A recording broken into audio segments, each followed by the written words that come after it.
प्रतीक्षा यांनी आपलं स्वागत करते. सर, आजचा निवडणुकीचा प्रवास कसा चालला आपला?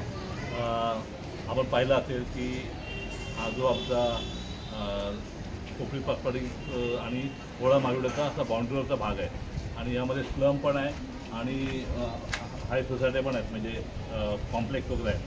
तर सर्व जे मतदान केंद्र होते सकाळी 7 वाजल्यापासून प्रचंड असं सगळं लोकांचा उत्स्फूर्त रस्ता उतरून पूर्णपणे लोकांनी रांगा लावून लाईनीमध्ये जवळ 1-1.5 तास थांबून लोकांनी मतदान केलेलं आहे. तसा प्रक्रिया चांगला आहे. लोकांना जे लक्षात आलेलं आहे की देश आणि विकास हे महत्त्वाचे मुद्दे आहेत आणि मोदींना मतदान करायचं असेल तर धनुष्यबाण आपला बटन दाबायचं आहे. आम्ही लोकांना आवाहन केलं, पण लोकांनी चांगला प्रतिसाद दिला ना. जे मतदान झालेलं आहे त्यामध्ये जास्तीत जास्त मतदान हे आपलं गणेश गणपत मस्के यांच्या बाजूने झालेलं आहे. सर, ज्येष्ठ नागरिकांसाठी काय सोय केली असणार?